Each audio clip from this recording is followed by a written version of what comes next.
Throw away the keys. It's getting so freaking ridiculous when it comes to Gene Borrello. Are we even surprised that he's arrested again? Some people never learn, and it's obvious that Gene Borrello is one of those people. We'll go through the arrest of Gene Borrello on Saturday morning and talk about the charges that he has. We'll talk about what's next, and I'll give you my thoughts on what type of case resolution we're looking at. Finally, I'd like to share some disturbing information shared with me recently about Gene that I'll expose that's unrelated to the arrest. So stick around for today's video on the Gene Borrello arrest. Gene Borrello was booked into the Miami-Dade County Jail Saturday morning around 1 a.m. on charges of misdemeanor charges of stalking, domestic violence, and felony strong arm robbery. He's currently being held without bond with an arraignment hearing scheduled for April 9th, 2025 at 9:30 a.m. The magistrate Saturday morning did find probable cause, and if and when Gene is released from jail on bond, he'll be subject to wearing a GPS ankle monitor and a curfew of between 6 p.m. and 6 a.m. The stalking charge is an enhanced domestic violence charge based upon a history and a pattern of alleged abuse of the same victim. In the domestic violence charge, Gene faces 1 year in jail, a $1,000 fine, and a 10-year protective order against the victim. While the strong arm robbery is a second-degree felony and is punishable by up to 15 years in prison and a fine of $10,000. It's a second-degree felony. Here, what you're seeing is a video of Gene Borrello being arrested, and the full short can be seen on Jeff Nadeau's Sit Down. So go over there and check it out. To me, it looks like Gene is in some sort of casino or something. Maybe I'm wrong, but to me, it looks that way. So it's a little after seeing is midnight in Miami-Dade County, and Gene is picked up on 2 charges. The first charge is a stalking domestic violence charge, which is a misdemeanor, and the second charge is a more serious charge and felony of strong arm robbery. And when Gene was taken to jail, he was placed into a holding area at the Turner Guilford Knight Correctional Center in Miami.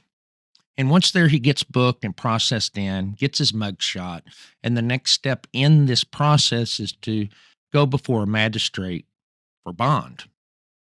In Miami-Dade, it's a huge county. They actually have magistrates 7 days a week and pretty much 24 hours a day. And Gene went through what's known as an initial probable cause hearing. And the magistrate found probable cause, which means that there's enough evidence to at least move forward with the case. It doesn't mean he's guilty. It doesn't mean that the evidence is overwhelming or that it's without beyond a reasonable doubt. That's why you have a trial. That's why you go through the process. So he's given his rights again. And to me, the stalking domestic violence case is interesting because it's an enhanceable offense.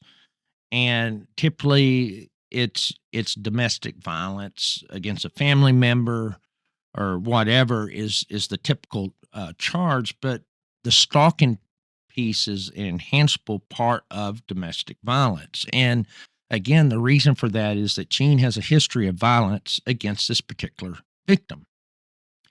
I don't know if he has any sort of domestic protective order against him from this victim previously. I think he does, and I think it's the same victim that he continues to get in trouble with through the past few years. The magistrate set in place a magistrate order of protection, which means that Gene can't be around the victim. Typically, it's either 200 feet or 1,000 feet from the victim. And it also means that you can't harass, assault, threaten, or use another person to contact the victim. And that includes you can't contact them through text message, phone messages, social media, none of that. And the violation of protective order is a contempt of court, and it's punishable by up to 6 months in jail for each violation. And additionally, he could be held without bond on any such violation of a protective order. So it's one of the most serious misdemeanors that you can get, violating the protective order. And like I said, the strong arm robbery is the more serious charge. And what that means is that Gene is accused of taking something from the victim who was under duress. So Gene used his hands to take whatever it was, but didn't use a weapon. He didn't use a knife, a gun, anything like that. He just used his hands. So they called it strong arm robbery. And if I were to guess, he probably took the victim's phone or something like that was on the person. And in Florida, strong arm robbery is a second-degree felony. It's punishable by up to 15 years in prison and a $10,000 fine. But I don't expect that Gene will get anything near that. And one of the last things that took place when he was before the magistrate was that Gene filled out an application for a court-appointed attorney. And it looks to me that he was given a court-appointed attorney, but I don't know that for certain. As in Miami-Dade, just like everywhere in the country, one of your rights is that in a criminal case, you will have an attorney to represent you. And if you can't afford an attorney, then one will be given to you. And so typically what happens is that if you state that you're indigent or you can't pay for an attorney, then one will be given to you, but you have to go through the process, the paperwork of letting the courts know your financial situation, and you have to sign the affidavit. So again, it depends on income and what assets he might have available to him. Even though Gene is in jail right now, the magistrate did set up the bond conditions if and when he gets out of jail. So besides the magistrate's emergency order protection, the state said that he'll have to wear a GPS ankle monitor so the courts know where Gene is 24 hours a day. In addition, he's going to have a curfew, which is between 6 p.m. and 6 a.m. And to me, this shows me that the magistrate, the state's taken these charges pretty seriously. Normally, the first step, if you're accused of domestic violence, is that they would have the protective order. But because it's been enhanced to stalking, they're using these additional steps to protect the victim, which is the GPS ankle monitor and a curfew, so he can't be out at night. And what I'm seeing is one of the complications of the case is that Gene was picked up in Miami, and that's 4 hours away from where he lives in the Tampa area. Most likely, he won't have to appear in court for every status conference. That's pretty commonplace. He'll be allowed to go back to Tampa, but he'll still have the restrictions in place. I suspect that Gene will be getting out on Monday. And then the next court date, according to the information online, is an arraignment hearing on April 9th, 2025. And that will be the actual formal charges against Gene. And between now and then, the state will be gathering evidence. And then on April 9th, the decision will be made to move forward with the case or not. And as long as Gene abides by the conditions of the bond when he gets out, he'll be fine until the case is resolved. And so typically these cases get resolved in 6 months or so. Even though Gene has gotten in trouble in Florida, I don't think he's had any felonies in the state of Florida before. If that's the case, he'll probably just plead this thing out. His defense attorney will obviously try to reduce the strong arm robbery charge to a lower level misdemeanor, like interference with a public servant or interference of some sort, so that that would be a misdemeanor. But like I said, because he doesn't have a felony in Florida, I don't expect Gene to face prison time. He may actually be eligible for probation or deferred adjudication. And I would think they'd be looking for something like 2 to 5 years of probation. And if he does have to serve some time, I suspect it'd be minimal, maybe a month or so. Gene's got a bad history, but not as bad as some criminals when you look at it. So I could see him getting a smaller sentence.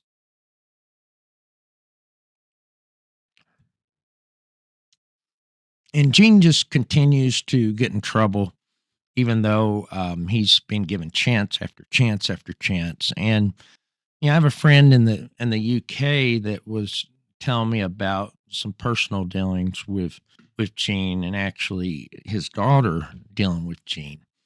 And what I've been hearing from him and others is that Gene, he's scamming people. He's I know that he supposedly has a car wash or whatever. I don't know if he's still doing that, but what I do know is that according to the people I've spoken with, he's doing a lot of scamming of people online.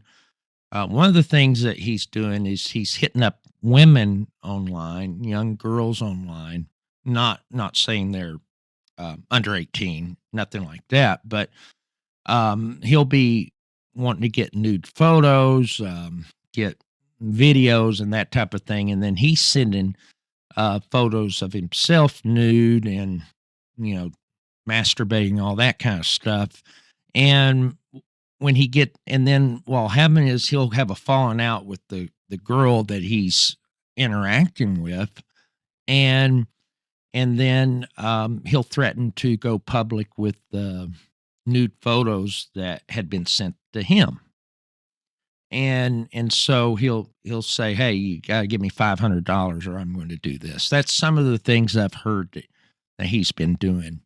We know that he's taken money for interviews and didn't show up. And then the other thing that's disturbing is that he's also reaching out to people, telling people that he can help them make a lot of money through online sports book, online betting of sports events, that type of thing. And he'll tell them, "Hey, you give me this money, I can, double, triple, whatever."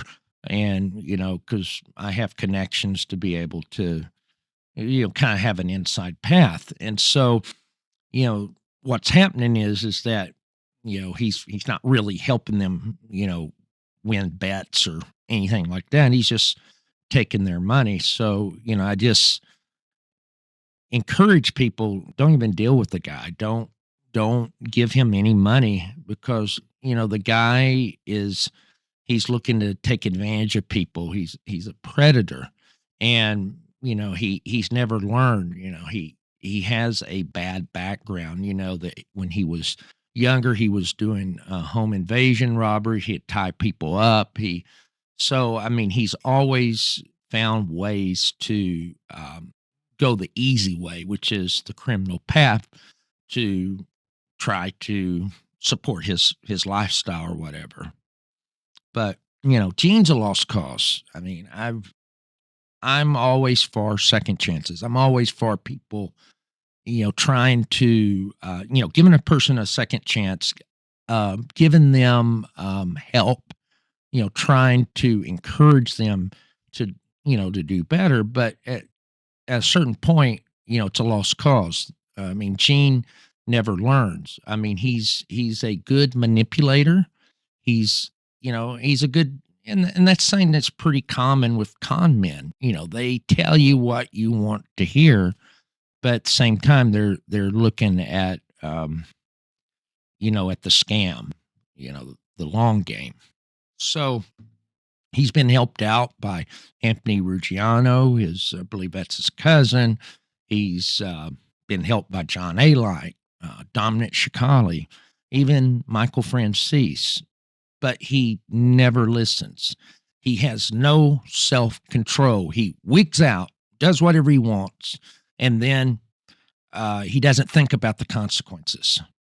So his so-called career in Hollywood, that's a pipe dream. I don't see any of that happening. And unfortunately, he's became an embarrassment. And it's a shame that, he's done this, and he's, 40 years old, and, he's getting older. He's not going to have it any easier as he gets older. So anyway, that's my thoughts on it. I'm not surprised. I think I don't see him getting a lot of prison time. I think he'll may get a little bit of jail time on this. Again, I don't think he's got any felonies in Florida. Obviously, we know about the federal charges that he's had in the past, but typically with the states, what they do is they will start off, with lower level type of sentences and then progress as the person continues to break the law and get caught. So anyway, let me know your thoughts on Gene Borrello. Do you think that Gene will face jail time? What will it take for Gene to finally change his life? Love to hear your thoughts in the comments. So thanks for watching. Until next time, take care, stay safe, and God bless you always.